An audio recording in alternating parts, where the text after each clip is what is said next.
How do you make people care about washing machines on TikTok? Hi, my name's Simon and welcome to The Rest Is Content, the podcast where I interview the most influential people from the worlds of social, content and the creator economy. In this episode, I'll be talking to Rachael Balmforth. Rachael is currently the head of social and influence at AO.com and in a previous life worked in the social teams for both Missguided and Betfred. We talked about how AO is using AI in search to remain relevant, how she helped shape and set up the Love Island partnership with Missguided, as well as what it was like in those early war rooms. But above all, we talk about how you make unsexy products interesting on social. It's a brilliant episode. I really enjoyed speaking with her. So let's dive into it and learn how she got her first job in social. I would probably say I didn't have the most traditional start to getting my first job in social.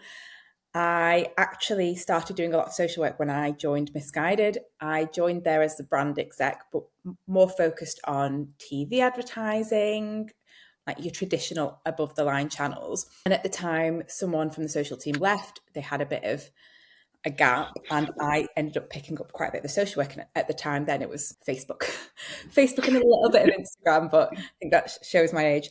And I really enjoyed it. So I ended up keeping that as part of my job moving forward. And as my role at Missguided changed and evolved and developed, I ultimately ended up looking after the social team by the time I left, including things like PR influencers. And then when I moved to AO, it was for a similar role within the advertising space. But when I got there was a zero social team. There had historically been a social team, but again, people had left and they'd never replaced them. So when I joined AO, I made a bit of a play and said, listen, if no one's doing it, I really love social. Like I'd love to have it as part of my world.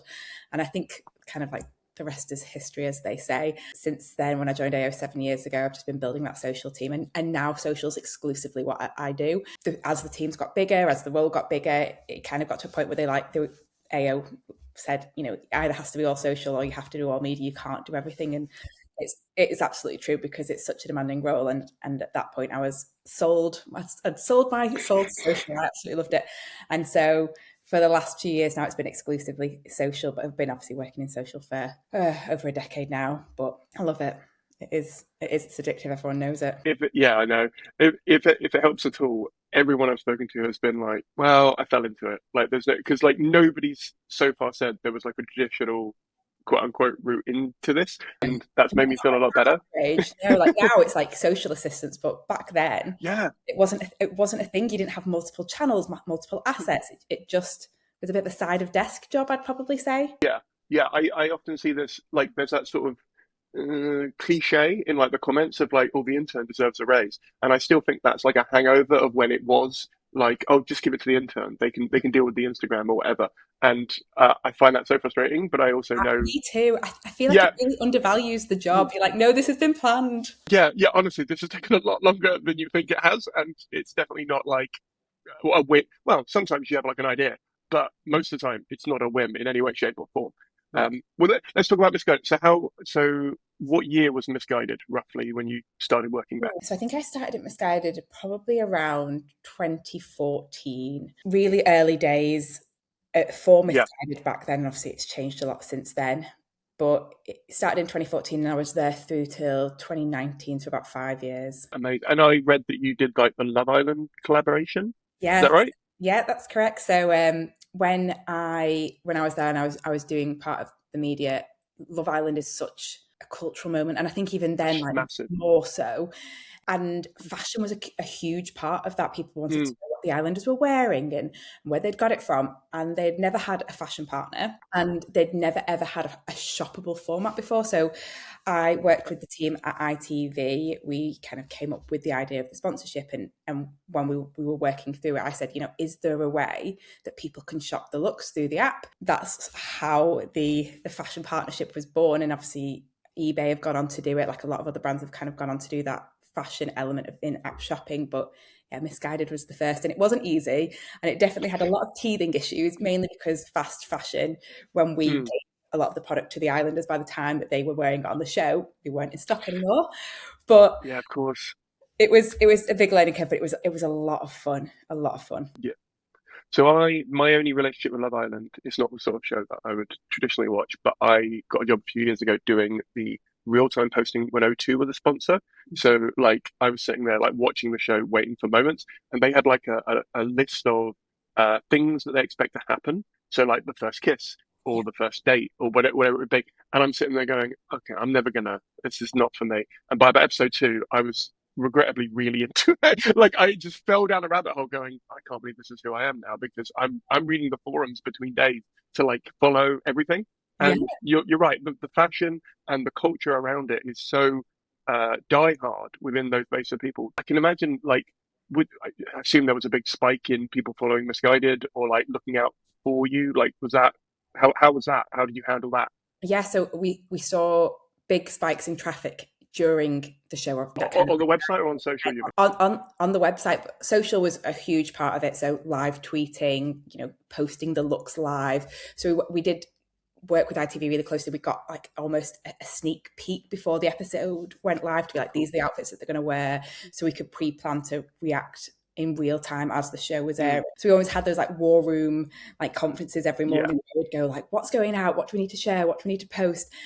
And we then would make sure that the social was just all over it. And especially because as a brand, we were competing with other brands who didn't have the sponsorship, but we're still trying to be part of that moment. So we needed to make sure that we were pushing it a little bit further, that we were a little bit more relevant and using that knowledge as a bit of an edge. But it also, I would say, made it harder in times because ITV wanted to be so involved that probably couldn't be as tongue-in-cheek. And obviously we couldn't show favoritism to any of the islanders like other brands could because we had to maintain that relationship. So there were definitely pros and cons to it, but social saw a massive peak, the website traffic saw a massive peak, and ultimately we sold a lot of clothes off the back of it.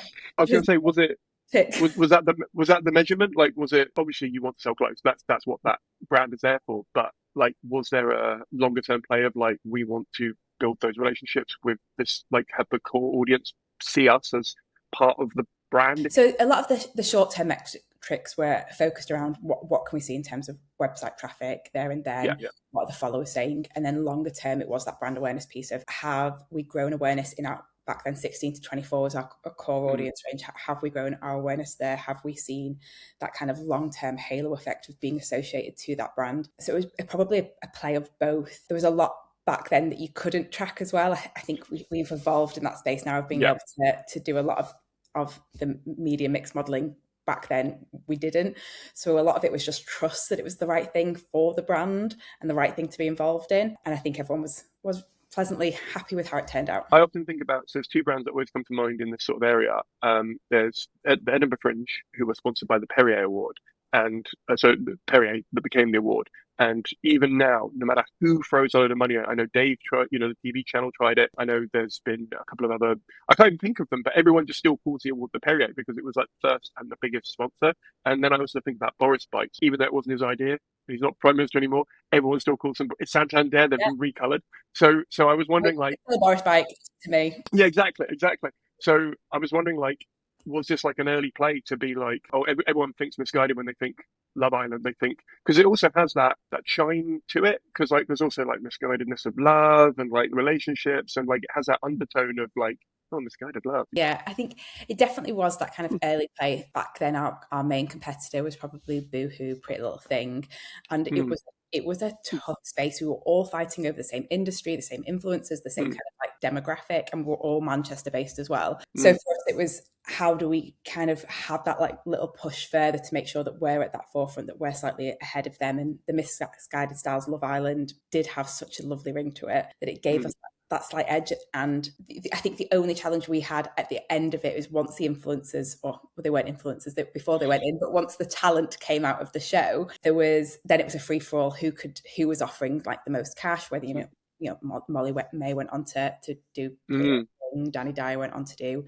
In the Style. So that was probably the hardest part afterwards, because there was no guarantee who the talent picked to do the collaborations with. But during the main show, that's where we could truly win, and we could see that effect. Oh, that's really interesting. So your deal was only when they're on the show. So like what's that? Is it Big Brother where like the exclusive? No, it's The Traitors, where the BBC have the deal where they get the first interview with the Uncloaked. So they've sort of got that in the contract. Today, I assume if you were doing it, you would probably be like, we want to work with you afterwards as well. Regardless, we just want to know that we've got that locked in, or was that not something that you could do? No, because a lot of the talent had agents, so it was just Really? Even then? some of them went in with agents, some of them came out and their Wow. families had negotiated with agents. I think the bigger ones, like Molly May went in and she was already an influencer. Danny Dyer went in and she was Danny Dyer's daughter. Like the big ones were already signed up to someone. And I think especially now that they're really savvy to it, they almost go in expecting it. They almost go in ahead with these talents. And that was the challenge because ITV had absolutely no relationships with the talent managers. They couldn't then almost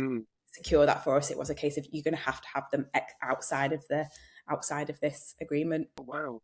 I didn't even, because as I say, I've not been a fan of the show and I've only really watched one series because of the work that I was doing. So it's interesting to me that even in 2014, you would think to get a manager then, but then it sort of makes sense because I think that's the main reason why you would go on a show like that. Like, I don't know if they, do you think any of them really wanted to find love? Or, I mean, at the early days, I think there was an element.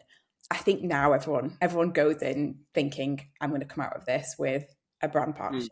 It definitely has changed. But I also think that's reflected in the viewership because I think people feel that way now. It has probably lost some of that momentum. Do you think because you were in-house at Missguided, right? Yes. Being in-house meant you could be quicker with the reactive stuff that you were putting out? Or because I assume some of the other brands from your competitors might have had like agencies working in the middle that would have been maybe had different sort of resource, but not being able to move as quickly. Like, how do you think that worked for you? Yeah, absolutely. Being in-house allowed us to be really quick. And I think the smaller team, so being able to get, our head of buying, our head of creative, our head of brand in a room and saying, right, this is going out. We know that I'm trying to think who was even on our show, like this person, Danny has worn this outfit. Go with Danny. What does that creative look like? We were able to then build templates of like pulling the image from the show, pulling the outfit from the website. Then if it wasn't in stock, having lookalikes ready to go, having the people in the room to make those decisions in a half an hour meeting meant that we were always ready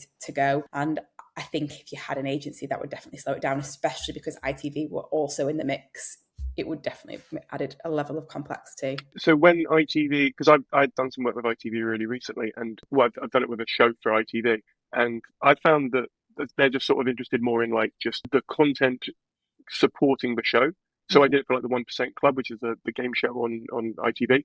And I think all they cared about really was, okay, are people just enjoying the content and is it adding to the show? Because if it's distracting from it, they know people are not watching TV and not watching their phone. Do you know what I mean? Like the second screen thing's been there for so long. So they know they can't not have something happening on a second screen. But I suppose was second screen even a term back then that you were thinking we need to be there at the same what was second screening like? Channels were definitely very different. Like obviously TikTok wasn't a thing then, but Instagram stories was a big part for us, and Twitter, because that's what it was called then, was a huge live tweeting the shows. That's where a lot of the kind of culture lived there, and that's where the show reactions and the memes came from. So Twitter was probably the space that we lived in the most, and whether that was trying to get a hashtag trending alongside the show, whether that was jumping on something that had happened in the show. So Georgia Steele was in our show, and I think Loyal was a big thing back then. Anyone who watched that show will know the reference.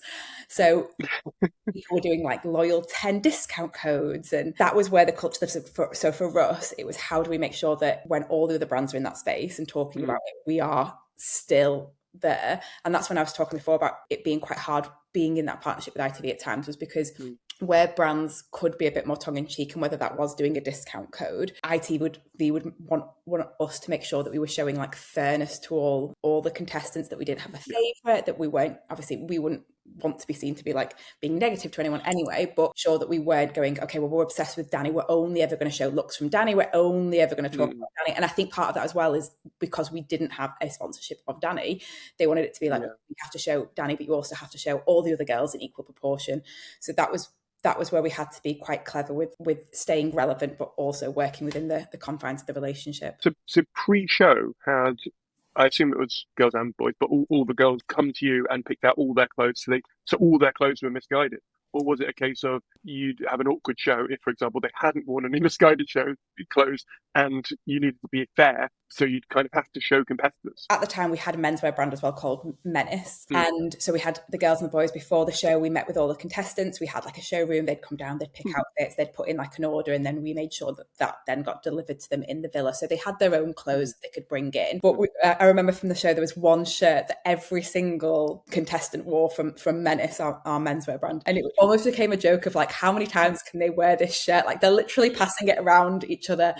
So that was easy from the men's side because they had this one shirt that they absolutely loved. But I think from the girls' side, most days they were wearing things because it was everything: sunglasses, swimwear, shoes. We had a huge category, which allowed us to always make sure that there was something for everyone. Where we didn't, we could do, like, I think of the right word, like shop the style. So if someone had a dress that wasn't Missguided, but it was red and we had something really similar, we'd do a like shop the look version as well. So that was how we kind of worked our way through that. Yeah, I think it's fair to say that usually fashion brands have a larger selection for women than men.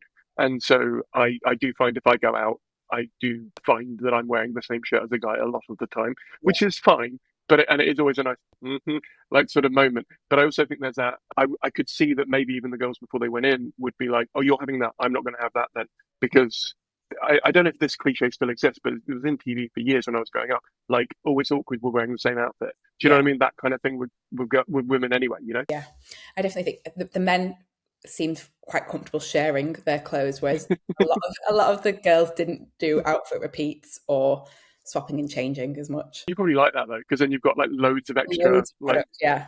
So if anything, it's better that they're not repeating clothes, you know? It gave us a huge, and especially because as things sold out, we were like, right, almost like, take that out of the villa. They can't wear that again. Throw this one back in. So in many ways, like the show is more, or for at least Missguided, was a vehicle for like a shopping channel rather than the game show itself. Would that be fair to say? It was all about how you could shop in app. So you'd go to vote. Obviously, if there was a vote, we'd see an increase in visits to the ITV Love Island app. And then there was a tab along the bottom, which was fashion. And that's when we'd see like huge spikes because people had gone and vote. And then they'd go, oh, there's a fashion section. And then they'd go and shop it. So it was all about kind of how do we create these shoppable moments in the show rather than, you know, the rest of it. You know, okay, this is an awkward question, but I'm curious. So at the end of the series, I'm imagining your engagement and traffic dropped off because we always have this. Everyone's got this problem in campaigns where you do a big push, every numbers are great, and then you have to report, for example, oh yeah, our numbers are like 500% down. But the reason is because we no longer got like a massive TV show that everyone's going to. Did you have something lined up, or like how did you deal with the drop off? Like, did you have to like validate, okay, it's going to be a bit lower for a little bit, you know? So I think we used a lot of the stuff.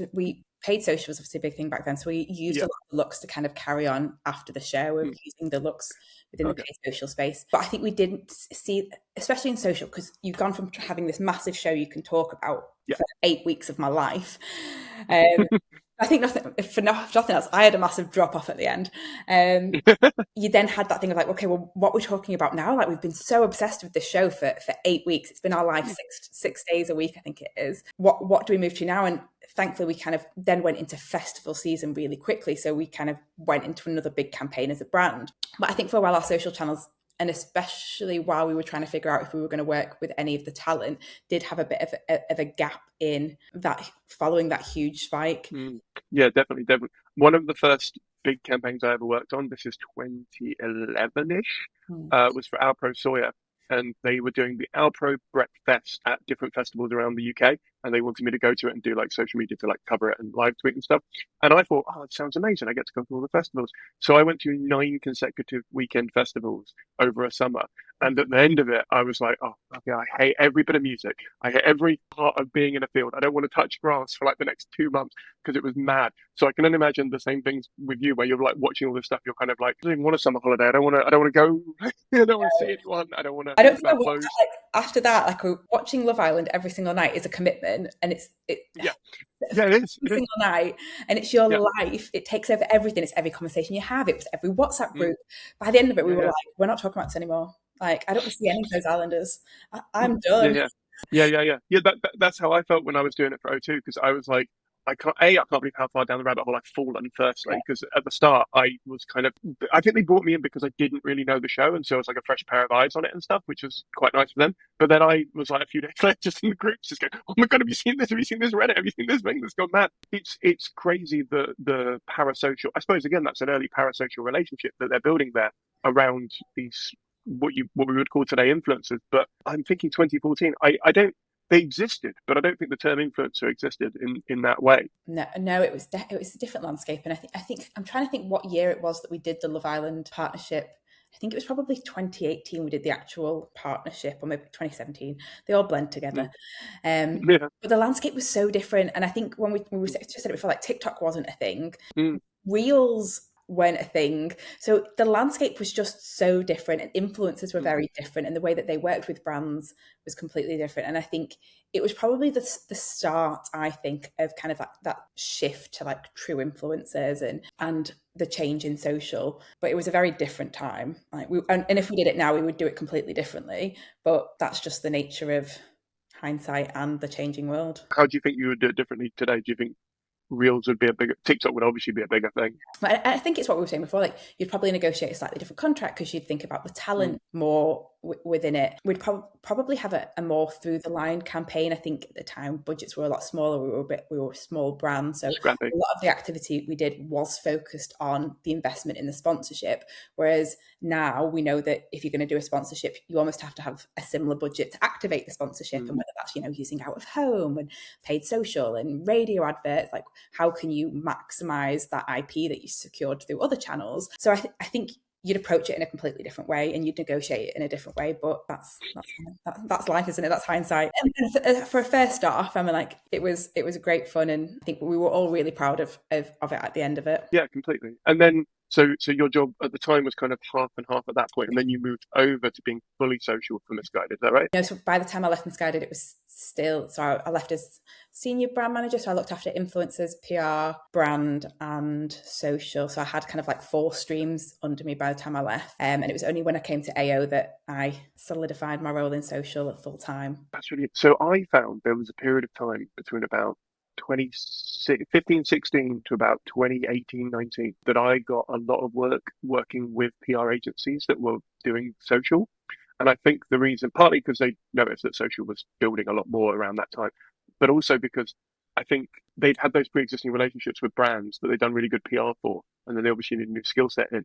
And so that makes sense that like those two, especially for something like Love Island and Missguided, where a lot of the time you would need to get the clothing out into, like say you got it into a Heat magazine, I don't know, like a magazine, you've then got content that you can reshare, and it's like as seen in Heat, and it just has that symbiotic relationship. And I think now they're sort of slightly better off separate, but at the time it feels like the overlap was a lot stronger. Yeah, I think the overlap was stronger there, but I actually think it's coming back round again now. Oh, really? With the move to LLMs and ChatGPT and that whole new world of SEO's evolving, and as SEO evolves into this new world of ChatGPT, the way to index on platforms like that is through PR and social. So I kind of think that as that world changes, we will see PR and social and kind of SEO channels come back together again. Because I agree, I think they separated for a while and it's in different worlds. But over the last kind of 6 months, I'd say that in AO, that's come back closer together. So I actually think it's starting to move back. That's really interesting, because I've found that I spend more time searching on social media, like on TikTok mainly, if I'm honest, for referrals and references and local guides and all sorts of things like that. And I know there's that whole Gen Z thing of like, I don't use Google, I use TikTok as well. I'm not Gen Z, but like I'm cool apparently. And I think I don't really read that much of like I read newspapers, but in terms of like articles of restaurants or places to go, or my partner still has like lonely guides that she'll go through and stuff like this, and I'm like, we need to Google if this place even still exists, sort of thing. I guess yeah, it is going to be interesting the way that like companies now get discovered, and for me, I quite like the fact that I think the reason why influencers are becoming much more important, especially in this world of AI stuff, is that people have always wanted to buy from people, and there is that divide at the moment that I think is really splitting between brands that are like, we'll use AI. We don't care. We'll artificially create an advert. It doesn't matter. I think for a product like clothing, I'm personally more likely to want to see it on a person rather than like in an article where it's like in a still image. because realistically, a still image can look like you can Photoshop it, you can make it look better and stuff. And there's elements of it that I just don't trust. I'm old enough to know better around those sort of things. You think PR is coming back around where it would support clothing, or you talk about AOs separately?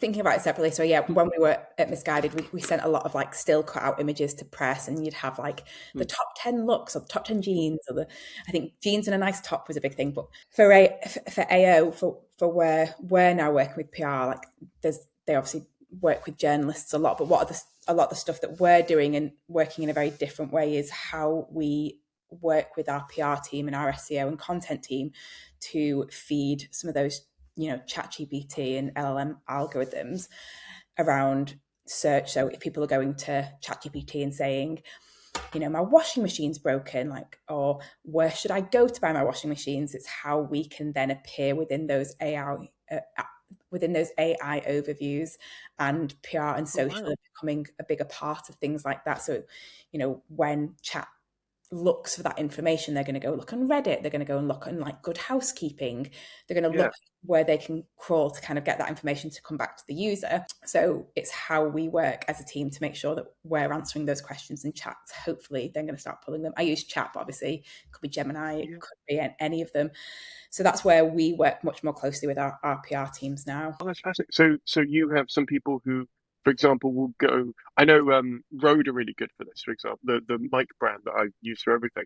So they have a team that go into Reddit and answer questions in subreddits that they don't know. Like they're not their spaces, but they will actively sort of give you answers and say, "Oh, email us in. We'll give you help and stuff." You're going into Reddit and other places like that, answering questions. Is there actually a correlation? Like, do you know that is pulling through to like the Google AI summary, or are you hoping that that's going to happen down the line because that's how they're scraping? So I think that's what we're working towards now. So I think it's such a new space. I think it's we're getting that information of like, we think that AI overviews, people using AI for search, is going to overtake Google probably in the next 2 years. How do we get at that forefront of that? And what we do know is that these tools are scraping things like Reddit, YouTube, news articles. How do we get on the forefront of some of that stuff? So we have seen an example recently. We did a YouTube short, for example, that was how to get curry stains out of tops using your washing machine. And when we've then typed that into Google, it's come up as part of its AI overview with the video as the reference. So it's how we are starting to pull that in. And that's an example of where it has worked. Yeah. But the hope is that we continue to build on that. We continue to work together as a close-knit team. It'll start to pull through more and more. I think is it called answerthis.com or something? There's like a website that tells you, like if you type in washing machine, it'll tell you every question that people have like asked in the last 24 hours about washing machine. Are you like going to that and then making content around that? Or is it like, where are you getting the questions from that you think? Our SEO manager feeds that in, so he'll go and I don't know all his sources. No, that's fair. He's got lots. And he'll come in and he'll go, these are the search terms or the volumes of searches around these topics. And that's how we'll prioritize some of the search-based content that we're looking to do. So do you see that as like an ongoing campaign, or do you see that as like a one-off piece of content that you hope is evergreen? We'd hope it's evergreen. So you'd hope that you'd make a piece of content that answers. So how to get curry stains out of your top, you should be able to make that video, put it onto your YouTube, and then it should, in theory, rank for that search. We can make it and put it on our social channels. We could type it up and put it in a press release with an expert comment. And then that should realistically become evergreen content. But with everything, if it works particularly well or the advice slightly changes, you could go in and redo it. Totally. Okay, let's talk about, so you finished up at Missguided, you moved to AO. Yeah. Initially, you again were not fully social at AO. Mm-hmm. What was it, like 50-50 again, like TV, AO, socials? Like, how did that work? So when I joined, it was 100% advertising. But then very quickly, that's when I said, there's no one doing social. I want to do social. Within 3 months, we'd hired a social exec to join the team. Like it happened really quickly. Then it became 50-50. The team grew. So as stands, my team now, including myself, is a team of 5, and we look after all the organic social and influencer activity. But work really closely with obviously the teams I've mentioned, as well as paid social. So this was 7 years ago, right? 7 years. 7 to 2019, pre-pandemic. Yeah. Why would AO not have social? They're such a big brand. So they had historically had a social team, they had great success on Facebook, but no real presence on Instagram, no real presence on, well, again, TikTok didn't exist, but Yeah, this yeah, yeah. channels like YouTube and Pinterest, and they'd built a huge following on Facebook, like over 1 million Yeah. followers on Facebook. But I think natural attrition, people left, they just never replaced. And so when I joined, I said, you've got a huge following on Facebook, you've got a massive missed opportunity that nothing's happening here, as well as the fact that Instagram is a massive platform, had been for us at Missguided. You were not, I think there was 9,000 followers maybe on the account. So not many at all. You're missing a massive opportunity. And I do think it was probably still at this time though, where people thought social wasn't a serious job. And it's horrible saying that, but I do think a lot of probably people in the boardroom thought it wasn't worth its weight a lot of the time. It took that time for us to grow. And, as that team's grown, it's because that trust in social as a channel has grown. I remember, I think it was around 2017, 2018, having a debate in one of the PR agencies I was working in because they were questioning social media and the validity of it. And they were saying that, well, we can buy an advert on the underground and, they'll tell us that 100,000 people will pass it in a month. And I was like, no, 100,000 people passed it in a month. You don't know how many people have looked at it, how many people are looking at their phone, so they're looking at social, how many people are just, waiting for their train. They're not actually, just because you're told there's a certain number of people looking at something. Whereas on social, they have much better metrics to be able to say, yes, 800,000 people saw this. So it's interesting that that there's, I mean, and you still have it today. Like I've worked with brands today where it's an uphill struggle because they know they should be on social, but they're like, we're not going to give you any budget though. We're not going to give you any resources, and then wonder why the thing didn't work.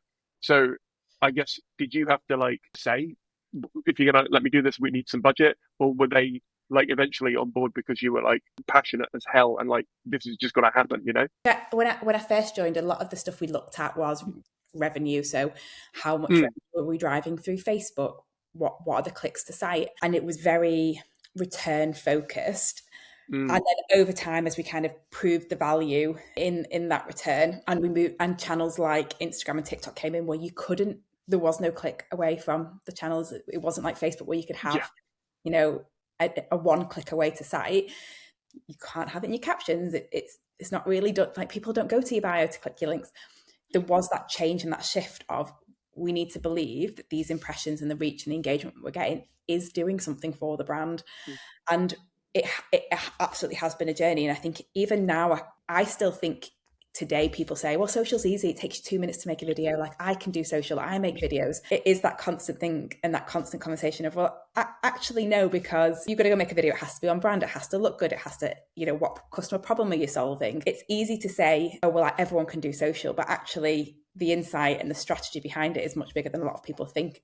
And it's how we've developed that over time and how we've built a strategy that, the exec board are now comfortable with, that we've been able to grow the channels and grow that team. I mean, it's everyone in social's pet peeve is it's I'll only take a second. And I'm like, no, first of all, no. And secondly, if it only takes a second, you do it. If you think this is a 5-minute job, then you keep the 5-minute job. Don't give it to me. Because the only reason you're giving it to me is if you think you don't, it's not really what you're saying it is. Because what I find interesting about AO as a brand versus something like Missguided. So Missguided is like you said, it's fast fashion, so maybe it's a spontaneous purchase. It's that would look nice, or I'll give that a try it on at home. Maybe didn't like it, send it back. So there's a little bit.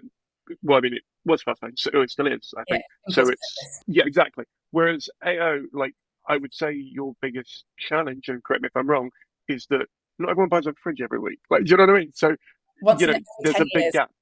Yeah, exactly. So there's a big gap. High consideration channel. It's a huge gap, and I think influencers, for example, is part of that challenge, because one of the easiest, I would say easiest ways, but one of the most common ways to look at influencers is how many people have clicked through, what's been the ROAS, how many people have gone on to purchase.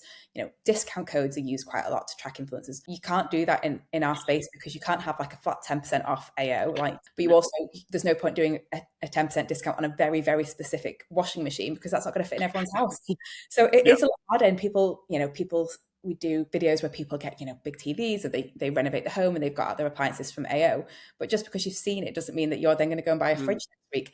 And even on the smaller stuff, buying a coffee machine can be a consideration.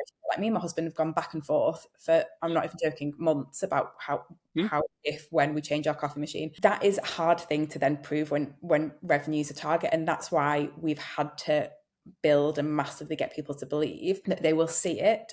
They will then be aware of us, and the consideration will be there when they then do go on to purchase, whether that is 2 weeks, 2 years, 2 months, whatever it is, because people aren't buying electricals like that frequently. No, me and my partner are literally having this discussion, and have been having this discussion since probably pre-Christmas about a microwave.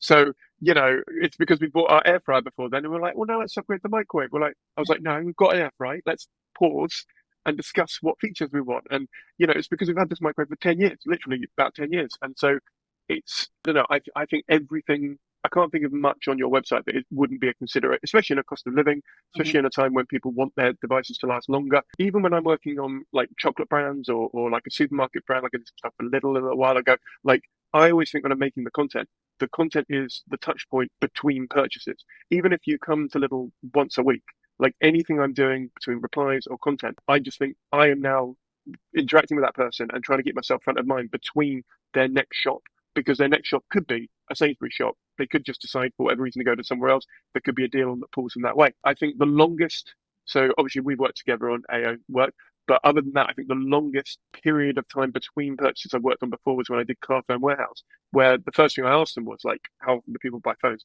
And then they gave me this really interesting like diagram of like, it's usually a 2-year cycle. It used to be a 1-year cycle because everyone would upgrade, but now it's like an 18-month to 2-year cycle. And we know from these contracts that we've actually got this big period of time where people are coming up. And so we want to work on content to get ourselves front of mind for when those contracts come up. And we've got that trust piece. So that was 2016. So I think they knew then that social could be that trust piece, as you say, to make people go, because you don't always remember where you got your fridge either. Like, it's a Samsung, but you don't know an AO website that you got it from.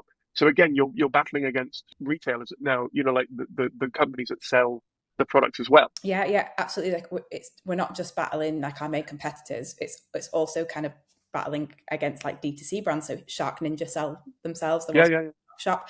So how do we compete against such a big market?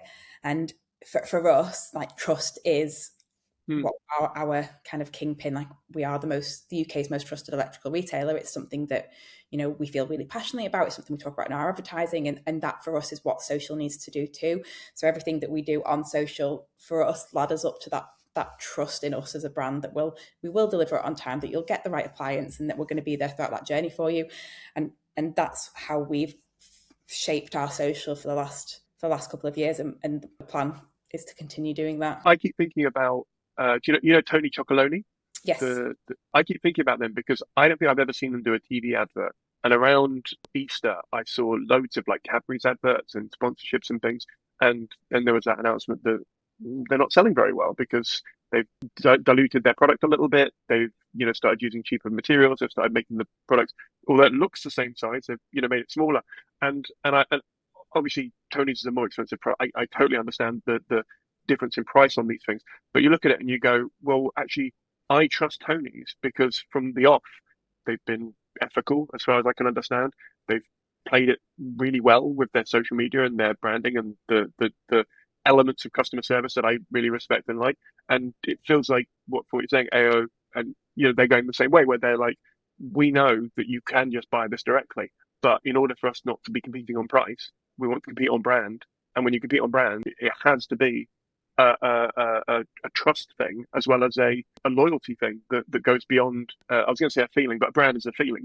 Like you need that to be there in order for you to continue selling. Essentially, because you don't, as I'm pretty sure about, you don't make any fridge or freezers. Like Aero is not a manufacturer, so in order for you to keep being a middle person for other brands, there's got to be something else. Absolutely, and we know that's. Like our brand is really strong, and we know that we're kind of that smile in a world of uncertainty. Like we are a smiley brand, and the benefit we have is our people are what make AO special. And I think it sounds so cliche because people are always like, "Oh, I work at this place for the people," but AO's hiring and the way that we do it, the people that we hire and the teams that we have are amazing. And that flows through into our contact center, into our drivers. And that's why we know that when you order from us and you've got a 2-man delivery team that are going to come and deliver your fridge, like you're going to have an amazing experience because that's what we invest in. And we want to make sure that trust us as a brand, but the drivers that come up, you trust them in your home and you know that they're going to come in and do an amazing job.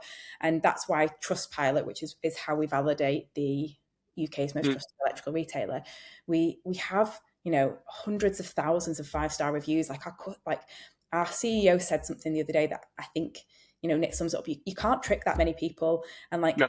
you can't, like, our customers who do come on and experience AO, see that. And so for my job for social, you always talk about social being the storefront, but it's about bridging kind of like the moment between the screen and that doorstop delivery, and how I use social to kind of bridge that gap and showcase what it is that makes AO so special. Yeah, and I think also you're in that, I don't want to say awkward space, because you don't really have, like, you're not Curry's PC World. People can't go in and see the product as well. So the trust has to even more be there, because probably what they've done, I mean, this is what I would do if I was going to buy from AO, is I would go to Curry's, look at the thing, because I'd get a vibe of it, because I'd want to see it, and then go home and purchase it. So you've got this sort of another sort of link working against you, that people can't, that you've got to trust that if they're going to go to another competitor to feel and see and like actually get a vibe of the product they're going to buy, they're still going to come to you. Yeah, I think that's it. A lot of people do still want to go into store. I think we're seeing that less with probably the younger generation, because they're so used to buying everything online. And even if you do go into store, it doesn't mean they're going to have the exact model that you want to see or the exact size. But what we want to try and do is make sure that when you do come to us, that journey is as effortless as possible. Does that information on the product page explain everything you need to know about what it's going to look like in your home, what comes with it, how it's going to be installed, how you measure your appliance to make sure that this one's going to fit in your home. How do we ensure that you know that you're going to get that best experience with us throughout that entire journey? And it is hard when you don't have physical stores, absolutely, but I think we do a really good job of making sure that we do bridge that gap through our propositions. Yeah, completely. So when you're putting together a campaign, do you have to still justify it on a sense of sales, or do you get to sometimes justify it on the sense that this will build brand and loyalty and community? So for us now, we have moved away from that revenue target. It is all about how do we build the brand, how do we build brand awareness, how do we build trust, and that sentiment of the brand. So trust, fame, and love is the kind of three things we talk about a lot. So trust being our trust metrics, and fame being, your brand awareness number, and then love being that consideration. So those are the three things that we as a social team work towards now, rather than the revenue figure, because I think sometimes if you're chasing a revenue number, it hinders the creativity. And although I won't say that social isn't a sales driving channel, because we know that social does go full funnel, I think what we're trying to do is trying to grow that brand and trying to grow that awareness of who we are and what we sell. So you talked about Ninja a minute ago, and I think they do. I've had to unfollow them because they do a lot of TikTok lives, and I think they do a brilliant job of convincing you to buy something on that, and using it as a shopping channel. As a result, I've had to unfollow them because I just don't want to keep buying stuff from them. Like, it's just really hard sometimes to stop and enjoy like 10 minutes of them talking about something, and then I'm sort of like, that microwave we were talking about, there's one right here if you want to. And I also think that if they're in that space, you're just competing with them again I think sometimes TikTok's a bit of a race to the bottom for discounts. It's expected now. So sometimes I almost think it cheapens a brand. And I think you've got to be doing it in the right way. Let's talk about the actual products. So the products are utility based mostly. So they're kind of like, I love, want, and need a lot of the time, because if you need a fridge, you love your fridge, you want a fridge, which is quite a different thing to Missguided. Like, these are actual things that, like your phone, like you're going to replace your fridge as soon as it breaks. That's just a thing. So how do you handle like having humor in your content with like showing off the utility without kind of crossing over that boundary? Electricals aren't the sexiest of products, are they? Like people they aren't like people. I don't know what your fridge looks like. My fridge is lovely. But people don't care about appliances in the same way they do about their fashion or like the way that they look or their beauty products. It is a need based. You have a fridge because you need somewhere to store your food. You have a washing machine because you have to wash your clothes. It is a needs based product, and so they ultimately care about what it enables them to do rather than the actual product itself. So I think what we try to do is lean into the humor of how people use their appliances, or the fact that is it a sign that you're getting old when you get excited about the fact that you've got a new Hoover or that you've got this new electrical? Because there are things in that, and obviously as you do get older, they become part of your life. Like my washing machine, I honestly must do a load a day now that I'm a mum, because the kids just get through so much stuff.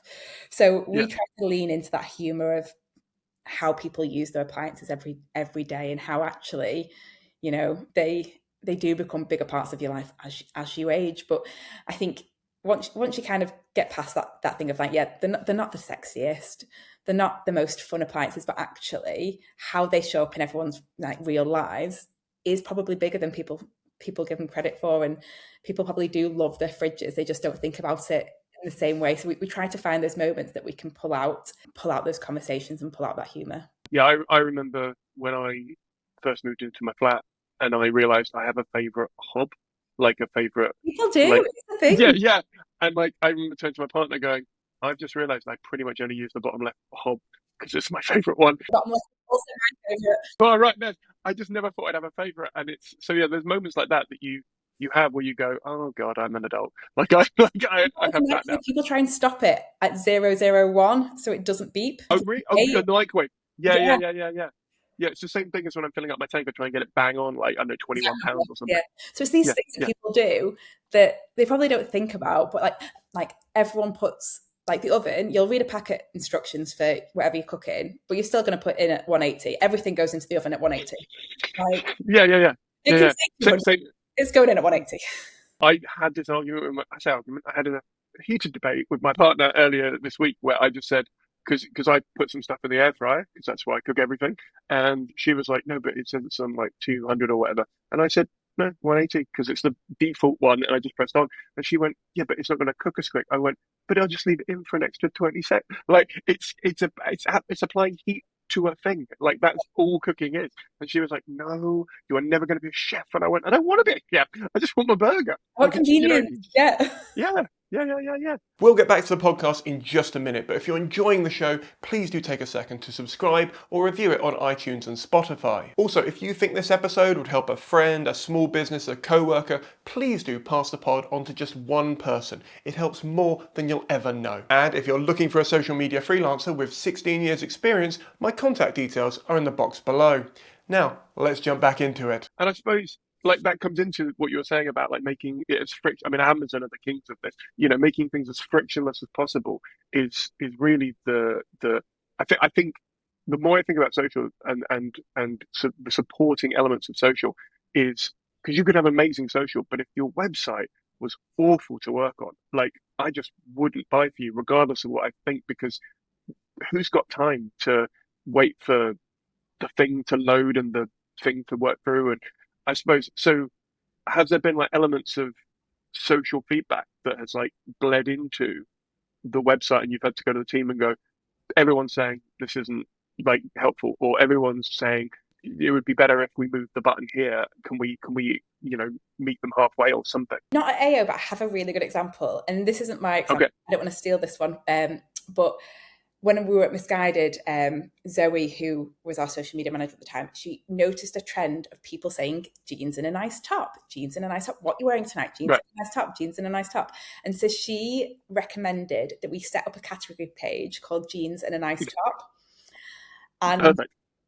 it was like it was so simple, but she pulled it from social, like as an insight, recommended it to the team at Missguided, and it got such good pickup across social, across PR. And it was one of those simple things of noticed a trend on social, recommended it to the team, and it was a huge hit. So can't take credit for that one, but I think it's a really good example where social does feed insight into the website. No, I can imagine. It's why I get when people. I think there's a subreddit for this called like really niche Netflix categories. Like so they're made for you, and like sometimes people will share them, and it'll be like I don't know, vampire, spooky horror films and stuff, and everyone will be like, "Oh, I'd love to have that one."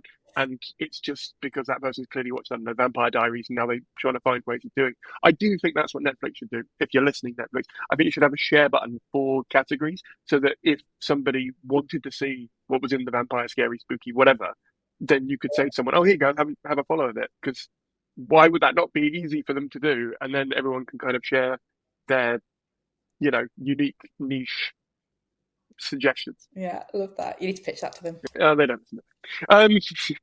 My aggressive email campaign never got anywhere. So when you're coming up with campaigns, then, so is there? I assume there'll be different times of year when people would buy a fridge versus a freezer, or any of those products. Do you have to take that into account? Yeah, so I would probably say like if your appliance breaks, you need a new one, Yeah, you replace it straight away. But doesn't you'll matter. you'll Yeah. see some seasonality to it. So Mm, fridges typically break more in summer because as the weather gets hotter, it puts more pressure on them to stay cool, and therefore if it's a bit older, that's probably when it is going to honk out on you. People upgrade the ovens closer to Christmas because they start thinking about cooking the Christmas dinners and the turkey. So you'll see some seasonality to it, but ultimately mm, if your washing machine breaks in March, it breaks in March, you're going to replace it in March. So it is a bit more of an always on category, but we do see some spikes like TVs, for example, World Cup's coming up. People are thinking about TVs. So we have kind of always on content. So our always on content will be stuff that's related to any product at any point. And that's where we'll try and kind of find those like little tidbits of humor or like everyday uses. And then we'll overlay what we get mm, our category campaigns, so World Cup or refrigeration or mm. getting ready, gifting, all of those will kind of overlay over the top of it. And then we'll have like our big bang or big campaign moments over the top of that. And that might be like brand stories that we want to tell. And that's how we tend to do the planning. And outside of that, you would just go, I've got an idea Yeah. for this. Let's make a fridge, or there's something trending. I think this worked really well with our. I mean, are you able to just get a fridge, like if you needed it for a shoot, or is it like Yeah. you've got to get it sent to you, or how does that work? We're really lucky that a lot of the stuff within our team, if we have an idea, we can just go and do it. Like we Mm, have got a lot of trust from the business, which is always really great. Obviously, we are in an office most of the time, so if we mm, need a fridge, it can either be right, nip home to your own house and use your fridge. And like my kitchen is basically decked out in AO. I've worked there so long that every clients over the years I've had to replace has come from them. We also have like a bit of a studio kitchen in our Hatton Garden studio in London, but also in our Bolton office, so we can use them. But if we also need a product that's suddenly landed on site, again, we can just order it from the site. So we can be really kind of flexible with how we do it. totally, totally. And is there any examples of like content that you've just had a gut feeling about that you were like, this is going to be great, that maybe didn't do so great, and what did you learn from that? I think it happens quite like frequently, isn't it? Like I think people always say this, isn't it? You'll create a piece of content that you'll have thought about for ages. You'll have planned it out. You think it's going to be amazing, and it like flops. And then you'll have had an Yeah, idea. It took 2 minutes to shoot, although I'm getting into that 2 minute thing, but yeah, it's yeah, done in day and it's done really quickly and it flies, and you can never predict it. And I think yeah, sometimes you'll plan and you'll over plan and it does nothing, and you just cry yourself to sleep. But I think it does happen, doesn't it? And I think nobody can sit here and be like, I found the perfect formula, because social just changes so quickly that even mm, if you think you've got the perfect formula, like Mark Zuckerberg changes his mind tomorrow, or Elon Musk decides to buy Twitter and call it X, and your plans out the window. And as we know from just the fact that TikTok nearly got taken away from, the mm, US, like things change all the time. Platforms come in, like formats come in and out, and like stories, we all like the way that Instagram are going at the minute. I think stories will probably start to become a bit more redundant over the next couple of months, years. So you just have to adapt, and you have to kind of believe that what you're doing is the right thing, and try your best to keep on top of it all. But you never know exactly how it will perform until you've posted it and prayed to the yeah. social gods. Pray for the algorithms. Yeah. Yeah, I one of my favorite and least favorite things about the job is having to keep up with platforms and understand the whims of a billionaire that just now today will. I mean, I saw Instagram; they might be letting us put links in soon. They're experimenting with that. I was like, great, but then I was like, okay, Where is it? does that mean we? Yeah, like does that mean we get rid of our link in bio website? Like, what happens then? Like, how does that change? Like when TikTok was a thing, and obviously this was over lockdown, did you immediately get on it? Was it like you had to say to the team or to the higher ups, like, hey, there's this new thing, I think we should get on it quickly? Or did you wait and think, hang on a sec, should we see how it pans out? What was how does launching a new channel work for you in AO? As probably most things, the first thing we did is I went on it and started playing with it, and I was like, I love this platform. So then I became a Yeah, diehard TikTok fan. But this was like back yeah, in, like when it was probably like more of the dancey style, yeah. and I remember sitting in a room with the team at the time and my boss and being like, there's something in this TikTok. I really, really like it. Mm, And it's always that thing of like, will it take off? Will it not take off? Because, some do and some don't. You just never know which one's going to mm. really go. And then I set up the account and we did a few posts over, I think it was during like the COVID days where none of us were in the office. I actually remember one of our first posts was us passing a cup of tea to the other person in the screen and passing the tea along during. Oh, cool. I remember Like that. a Zoom thing. Yeah, yeah, yeah. Started seeing some more traction with it, but it wasn't a big presentation to anybody. It was just a case Mm. of, I think there's something in here. Let's just start doing it. Let's just start trialing it rather than a big launch plan, which I think with social is a lot of the time what just happens, isn't it? No, I agree. I agree. I just wondered if, because I know I've worked with brands before where they've gone. So, for example, when I was working on the London Eye, and that was in-house, they had Facebook, Instagram, and X, and then they really wanted to launch TikTok, and so they were like, launch TikTok, like that was it. And so all of a sudden, I'm having to like produce more video content and like go on the Eye several times a week to like get videos and get information and like book myself. You have to book an empty pod because obviously you have to get videos and people can't be in it, but that's a whole other thing. And it was loads of fun and loads of like really interesting like insights onto like creating stuff like that. But then I've also been in teams where we've really like sat down and carved out like a here we go, this is what it's going to look like. What's the even down to like what's the bio going to be like? How can we get a joke in there? Make sure that everything kind of feels like it's been thought out. And I was just curious as to, especially as that was a lockdown thing for everyone. It's always interesting to see how brands will have, and also videos like we know take a lot longer to make than still images and text posts. So budget wise, I imagine there's going to be an increase there because you're going to need to take a bit longer over editing and filming and lights, cameras. I mean, yeah, I think the yes. change from static to video was a huge like change for us. I think especially because we are an office-based business, so we are in the office like full time. Using graphics was one thing, and kind of getting like a lot of the UGC imagery and shooting that was one thing, and then having to suddenly change to creating video multiple times a week and being like us being front and stage of all of those videos, like how we shot it, how we edited it, like that was probably one of the biggest learning curves we went through. And I think as a team, as a business, because you have to get really comfortable with your staff being in everything, Mm. and you almost become the face of the brand and the tone of voice of the brand, and that again took some time because I think, I don't know if they'll mind me saying this, but I feel like the creative team would probably had a bit of a burn book of how we would go against the brand guidelines at first. But it's because it's such a learning curve to be like, okay, we're going to do this video. This is what we're going to say. This is how we're going to do it. It was, I'd probably say, a slow burn for us. I think during COVID, we tested it a bit, and then we got more confidence as we kind of came back out of it, and we did have more access to like being together, shooting together.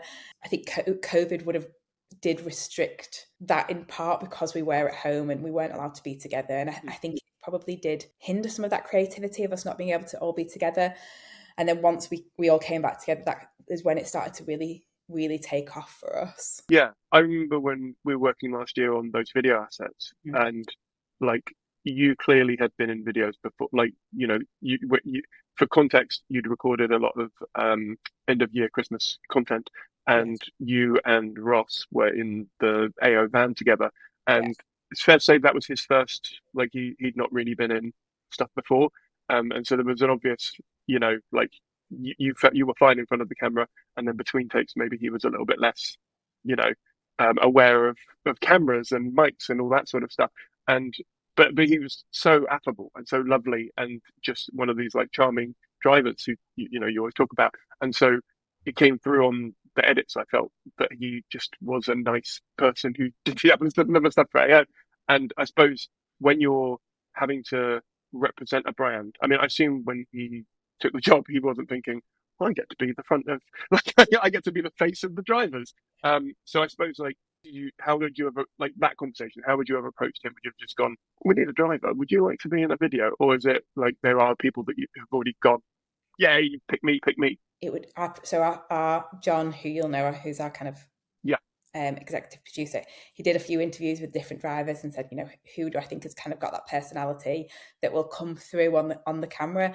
And I remember the first day we filming with Ross, and he showed up, and I think what he thought he was doing that day and then what we ended up actually doing were very different things. So I think he finished the day and was like, what have we just done today? Like, that was bizarre. But he loved it. We filmed again recently together, and he's great. But I think it is sometimes you can have an amazing personality, but then you put in front of a camera and people like shut down and they're like, it's not for me. And I don't think anyone, like especially me, I did not start in social thinking I'm going to be in front of the camera and filming. Yeah. I would probably say that I consider myself to be quite an introvert at times, but then you just adapt and learn, and you figure out cameras and you just end up going with it. And I know that Lee, who's in our creative team, he says if he gives me a prompt and he says to me like, Rachel, you have to say like these exact words, he says it's the same with me. Like, I shut down and I'm like, I can't do that. But like, just talk and just be yourself. I'm like, I'm away with the fairies, and they end up catching something. It all comes out. It is hard. And I think for us, like finding people who want to be in front of the camera, who want to talk, who can come across really natural is really hard. And it's still a challenge now to find the right people to put in front of your camera to represent the brand, because people don't like being in front of the camera. Like, and I think you see it on TikTok, isn't it? Like there's those two categories: people who on TikTok who create, and people who just like sleuth in the comments and never ever post and probably don't even have a profile picture. And a lot of people don't want to be in front of the camera. So when you kind of in a job now where every single thing you post is pretty much video and requires someone to be in it, it is a constant challenge of finding people who do want to step up and do it and are good at it, because just because someone wants to do it doesn't mean that they are. Yeah, there's that classic. I've got a magician friend of mine who says he will never pick me, like the first hand up will never get picked, because they clearly have just spent the entire show waiting for the opportunity to like basically screw up the show and jump on stage. And all of my creative friends, I mean, I had a chat with Laurie Smith, who worked at Creative Voices, that her job was to find brand deals for YouTubers. That was like the whole thing she did for about 10 years. And we were talking about what you said, like, if you just give a creator a script and say, read this, like, we want you to read this exactly verbatim, most creators will go, well, I'm not even going to take your money. Like, there's no point in me even doing this, because they're not going to buy it, and both buy it as in the product, but also buy that I'm saying it. And secondly, like, I don't want to do that because I've built this relationship with my audience. And I suppose it's the same thing here. Like, you, to a certain degree, will have built a relationship with some of the people in the audience who know Rachel's going to be in the video. Like there's that kind of vibe. And if you're given it written down in a way that you would not speak, it'll just come through. Because you're not an actress. You're not acting Rachel. You are Rachel. So yeah, and I suppose it's the same thing when you're working with creators now. Like, you must go, here are the bullet points, say it however you like, or how do you handle that with creators? But yeah, we typically have a bit of a mix, because we'll have stuff where we work with manufacturers, and the manufacturer might have a campaign and that's quite a specific brief where we go, we do need you to talk about the tech in the appliance.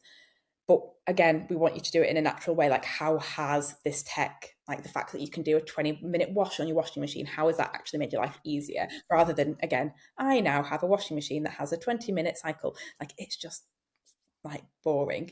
But how does that affect you in real life? Like, is it that, you've got kids, and that 20-minute cycle has helped your morning routines? Finding the thing that actually, finding the way that tech has improved your life. And then we kind of got the other side, which is more of the brand stuff of like, how do we show our deliveries and our recycling proposition? And for that one, we try to leave it as open as possible so that people can just talk about through their genuine experience of using it. AO, like the fact that they've had a 2-hour call ahead of time, or that they've been able to change the delivery date. And I think that we try to be really unstructured with that one, because we think that the experience they have themselves is I'm not explaining this very well, but the experience that they receive is going to be good enough that they can just pull it into their content quite naturally. And there's an influencer who I think does this really, really well. She's actually American, but she's called Serena Neal. And I don't know if you've ever seen her. She's quite a big influencer in America. When she does brand deals, 95% of the time I get to the end of the video before I realize it's a brand deal. She does it in really? you'll have to go and watch it. She does it in a way that you just don't realize, because she's so quirky and she's so true to herself. But she obviously picks brand deals where they allow her to do that creativity. So she does quite a bit of stuff with like Cricut, which is, we actually sell, but it's like a 3D printer.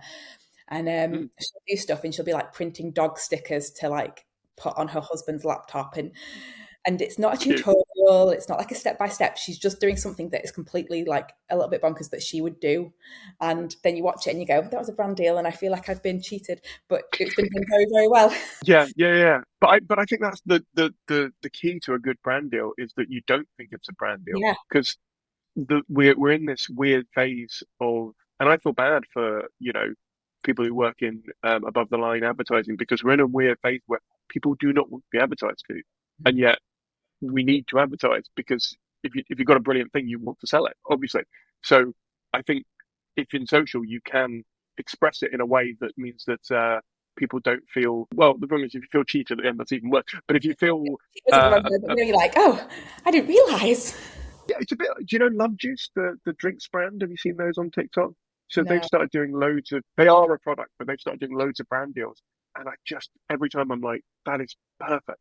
Like the video, they just seamlessly. It's sort of like a dating show, where they've got two hosts, they've got a man and a woman, but they walk up to someone and they're like, "Are you single? Would you like to meet the love of your life? Let's go on a walk around Soho. We'll see if we can." That kind of thing. And they've now been doing these ones with like, I don't know, like they've got like an anti-aging cream or something, and so the woman was like between, like when they're walking around trying to find guys, they're like, just put this on for a second, let's slightly, like just seamlessly, like just get ready. I know, you've just caught you on the street. You need something just to get ready, and it's always like just so smooth, and it always feels so organic that I'm like, oh, okay, I don't know if you've got anyone in the background helping you out with this, because if you're just doing this naturally, chef's kiss. But there must be someone at the back doing dark arts of like, which deals do we go with, which brands do we work with, because it's just too good. It's really good.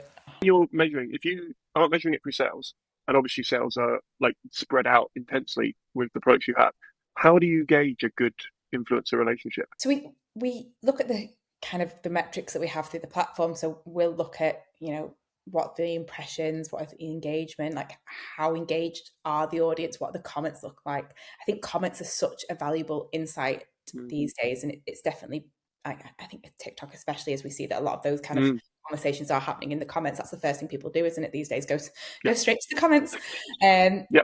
We start to look at those, like are people coming in and talking about how they've had a great experience with AO2? Are they coming in and sharing like their own thoughts and feelings?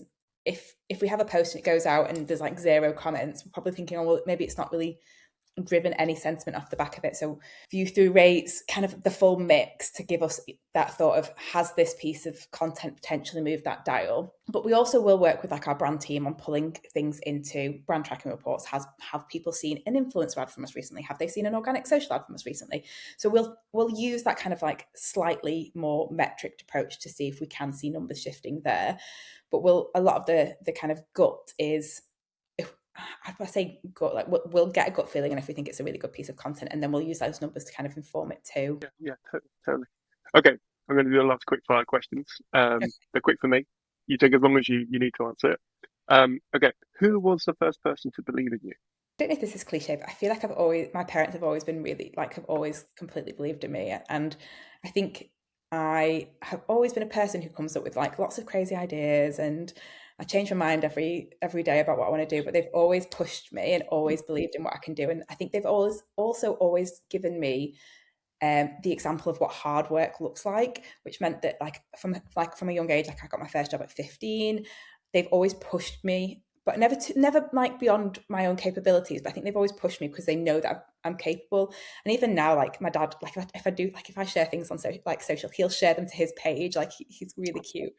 So I think it's got to be my parents. I think it's cliche, but it's true. I would not, because obviously not everyone has this, but I did a bit of research into you, and I don't know if you would want to talk about this, so I can edit it out.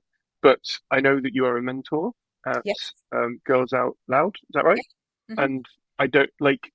How do you think that so like your parents and like people believing in you has informed you wanting to give back? And sounds like a really sort of softball question, but I'm curious, because I do think there's a lot in mentoring and passing on to people who I mean, I try and do as much as I can. I as best I can go and talk. I've talked to universities, and I've put a thing out where I say, if you're trying to get into marketing, if you're listening to this, and if I can help, add me on LinkedIn. If I can answer your questions, I would be more than helpful, because I do think there's no point in gatekeeping. Or rising tide raises all ships. So when I read that about you, I thought it'd be an interesting thing if you want to talk about what you do there and Yeah. how that helps. So I have a little sister called Ogba, and she the program that I work on, my little sister's program, it's all about kind of mentoring young girls. So it's focused around what they would call like middle of the road girls. So they're not like excelling in class, but they're also not like they're not troublemakers in class. And because they're kind of in the middle, a lot of the time they don't get a lot of one-on-one time with teachers. They're kind of just like, they kind of just, quietly make their way through school. So the way that the program works is they put themselves forward for the program, and then they get matched with big sister and Akbar. And I have been together now for, she graduates with me in July, so coming up to a year.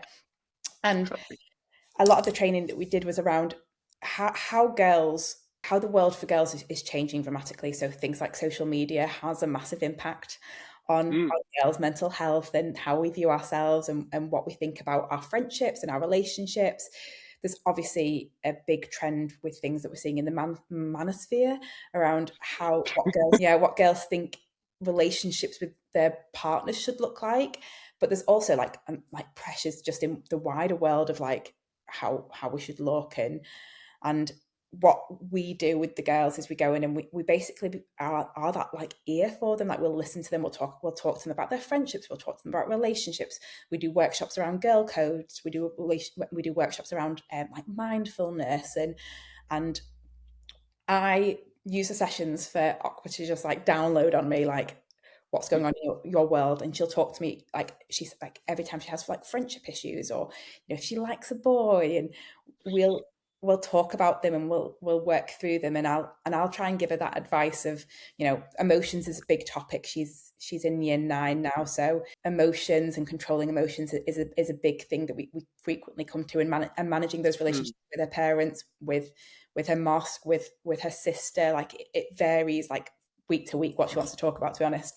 But I try and use my learnings and what I've gone through from my life to give that same advice to her, and it has been really rewarding.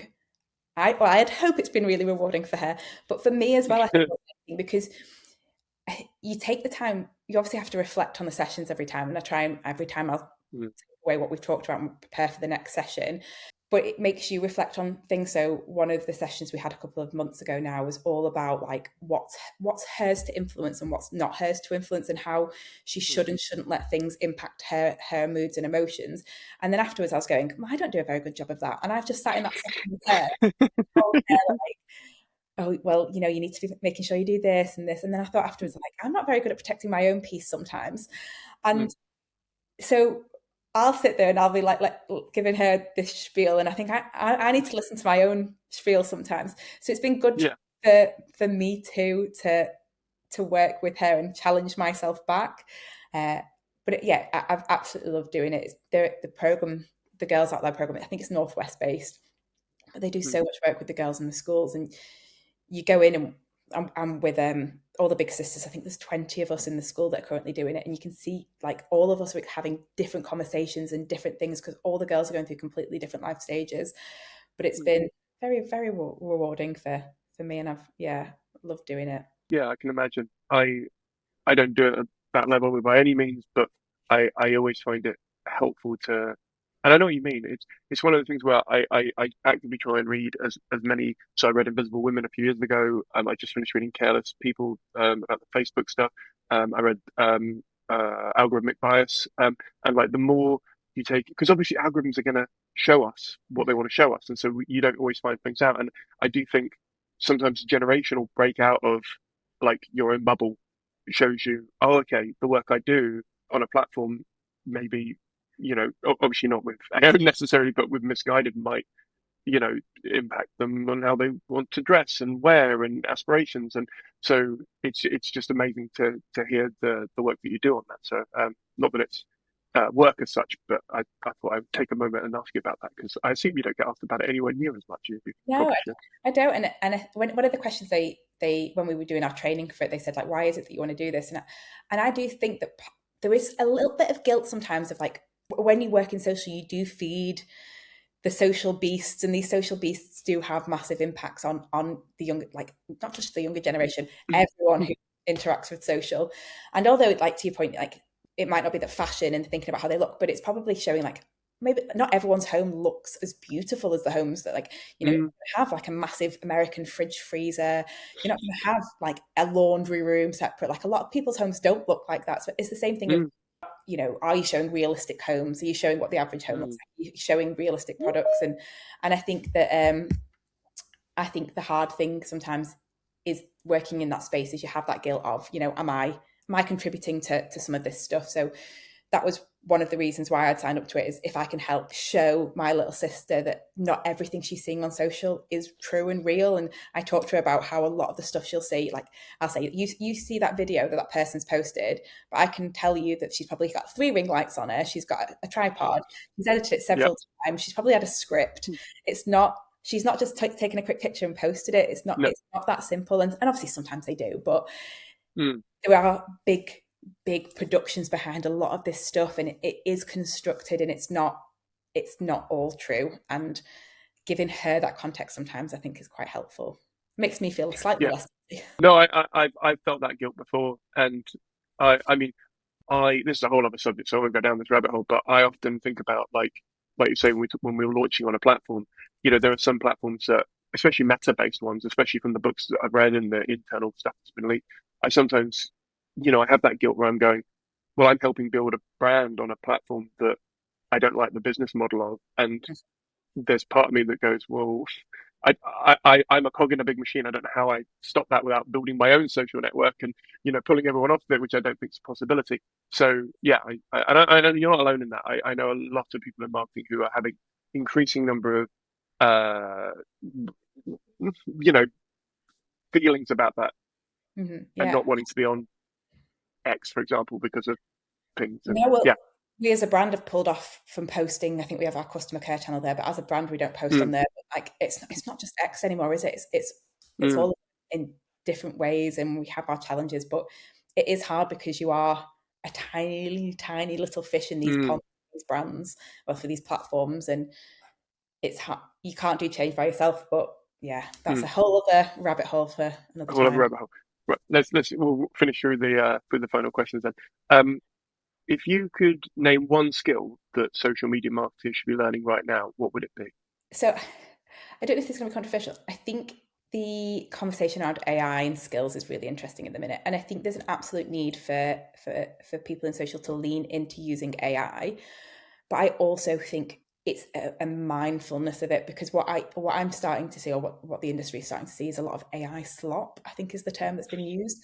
Like, you can tell when posts or captions have been made using AI, and when and I think there's a time and a place for AI. And in social, it might be like helping with ideation. It might be helping to build out some presentations or proofread things. But what I don't want to happen is that people become over reliant on using ChatGPT to write captions and to give you ideas, because I think you'll end up in a space where you can't think for yourself, and where we're just contributing to this overwhelming world of AI slop. So I think it's about the balance of using the skill is using AI in the right way and at the right time, and not letting it erode actual knowledge of the platform. Because my fear is that, you know, in 5 years' time, people won't be able to think outside of using AI, and it's probably what chat wants. That's what the platforms clearly want. But but I think you need to maintain that hands-on experience of doing it yourself outside of these tools. I agree. I think part of the reason why I still make my own content outside of my job is because I want to keep a hand in. I want to, and also it means if I haven't got work, for example, I've got a project that I could do and I could make and I could build. I rewatched Wall-E recently. Have you ever seen that film? And I remember the bit where I forgot about it, but the bit where they end up just sitting in chairs because their bones are because they're just letting machines do things. And that's when my brain went. I was like, yeah, if you're just going to let it do it for you, you'll eventually have no autonomy, and you'll be really quickly. And I genuinely worry that if we just over rely on it, that we won't know how to do things. And I think I saw a TikTok a while ago, but it was basically saying how you can use ChatGPT to help you write your emails. You can help write all these things, but then at some point you'll sit in a meeting room and someone will ask you a question and you won't be able to use it to answer it. So you've got to know the answers and hands-on experience yourself to be able to do it when that isn't there. And I'm the same. I make it slightly different. I have a sourdough account, but I make TikToks myself and I enjoy doing it because I think you've got to have that hands-on experience outside of the main account and knowing what to do. And I don't make a lot of the day-to-day content. My team does that, but I'd never want to feel like I'm in a place where I couldn't. So maintaining that hands-on experience, I think, is really important. So as in like a TikTok where you make sourdough? Yeah. So my own personal, I just make sourdough every day. I've got sourdough over there coding. Oh, amazing. That's amazing. I don't think I attempted that in lockdown, but I attempted some cooking and it just, as I say, air fried for 180, and that's not how you make sourdough. So it's not gonna work out well for anyone. We've had to do like hot takes. We've got a team day tomorrow. And my hot take was you can cook everything at 180 except sourdough. Oh, there you go. I've learned something, and that's great. Okay, what you might have already answered this, but I'm curious. What is the biggest misconception people have about your job? Well, as my husband likes to say, I do colouring all day. Yeah. Wow. I think he just knows it winds me up, but he's an accountant, so I say that he does numbers all day. To balance out. I think people think social is as simple as they think it is, and that it's an easy job and that anyone can do it, and there's no real planning behind it. And I would challenge anyone who thought that to try and record a 30-second voiceover without a script and do it in one take, because not that quick. But I think like our social strategy, like obviously we've got a 1-pager, but like the actual deck behind it is like 70 pages long. Like there are real strategies behind the socials that you see, and whether that's the audiences or the content pillars that people are going after. There are the things that you see coming out of social. There is so much thought behind it that I hate that notion of it. It can just be simplified to, well, anyone could do it. The intern can do it. It's a side of desk job. It's not, and it hasn't been for a long time. And we are making definite improvements as an industry to do it, but it's not a quick job. It's not an easy job. Not by a long shot. Who do you think is the most?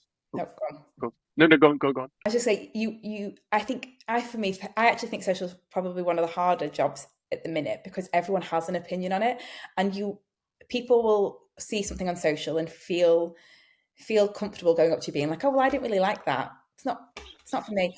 I would never go up to our CRM manager and go, you sent me an email last night. It wasn't for me. Didn't like it. People think you can do that in social, and they think it's appropriate, and they'll bash each other on LinkedIn, and social feels like a free for all, and you wouldn't. It just doesn't happen in the other marketing channels.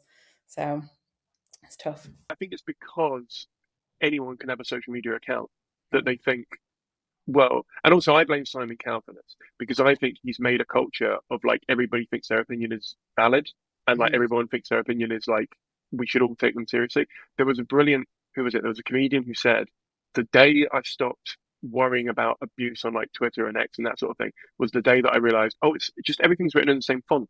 So I'm taking it all at the same level of authority, whereas I shouldn't, because this person who hasn't even got an avatar should not be taken at the same level as my hero who's replied to this and said, oh, well, there's a typo in it. Do you know what I mean? Like you have to separate those people, and it needs to be that you can see the wood from the trees. So I know what you mean. It's yeah. Also, even if I was to give feedback, it wouldn't be that was shit, that was rubbish, that was awful. Like I could do better. Yeah. With your 4 followers, you could do better, could you? So yeah. Who do you think is the most underrated person in social media? Underrated person in terms of like influencer or someone working in social? I'm going to say either or. I know what I meant by the question, but I'm curious as to who you're thinking of. There's a few people working in social who I absolutely love their work, because I think when you think of people working in social, you obviously think of the big dogs, like you think of Michael Corrigan and all of the kind of big ones. There's a girl called Amy Hendry who is head of social at Foot Asylum, and I absolutely love the way that she has created such a good YouTube format for them. So she gets like lots of influencers in, and they do like how they have to escape a house, but it's not content made for me because I'm not the target audience. But the way that she's evolved the channel and really step changed their social, I find fascinating. So I think she's the person I watch a lot on in the industry. And then in terms of influencer or content creator, I don't think there's like an underrated one I can think of. I like a lot of like Serena Neal. I absolutely love, who I talked about before, in terms of the way she can do brand adverts. Like, she is like gold star standard, but she's also got like 1 million followers, so she's probably not that underrated. Yeah. But then I'll throw in a brand that I really love at the minute on social as another one. And I don't know if you've seen Craft Mix. Oh, okay. They are a brand where I think it's like pre-made cocktail sachets. Okay. They do all their social contents on Zoom. So it's like a Zoom chat between like the social manager, the exec, and their CEO. But they dress up as characters from like TV shows. So the example I'm thinking of currently, they dress up as characters from Harry Potter. And so she comes on screen, she turns on a camera, and she's dressed as Voldemort, but she calls herself Vodkamort because she's a cocktail, so she's Vodkamort. And then you've got like, and it's so clever the way that they like link in like the spirits and the cocktails to the characters they are. But they've done like Shrek, and they've done the Minions. Like, it's honestly bizarre, but it's so funny and it's so clever. So that's my brand one. I'm going to look that up. Is Michael, did you, sorry, I missed the name. Do you mean the Michael Ryanair guy? Ryanair guy, yeah. Okay, yeah, I've got him coming on next week. He's brilliant. I love, like, he is my, like, I love him, but he's not underrated because everyone loves him. No, I know. I think he's absolutely amazing. I did some work with him 3 months ago, and yeah, he's just great. He's just got a brilliant social mind, and yeah, it's awesome to get some time in the room with him. So yeah, okay. So 2 more questions. Has there been anything that you've purchased under £50 that has changed the way that you work? Apart from my coffee machine. Well, it could be a coffee machine. I tell you what, other people have said Yeah. fidget spinner. So like something they like put in, like in an office just to keep their hands busy in meetings. Somebody else said they had like a ring light thing that's, like helps them during meetings.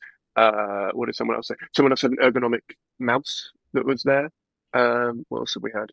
I'm just finding it interesting what people like, the things you never talk about, but like it's just made a difference. So I want, in terms of like making like my work easier. So I would probably say that I live and die by my to-do list. So Same. So I'm going to show you like a blank page on it because it's really messy, but it's like a day and it has my top priorities for tomorrow. Don't forget, I cannot do my job without this, and it costs like £3.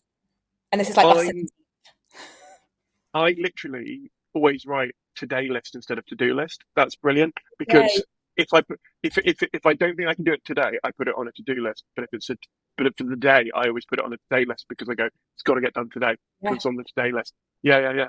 And so if it's do and it's for another day, I'll put it on like the don't forget, and then when I start my next one, I'll move it along.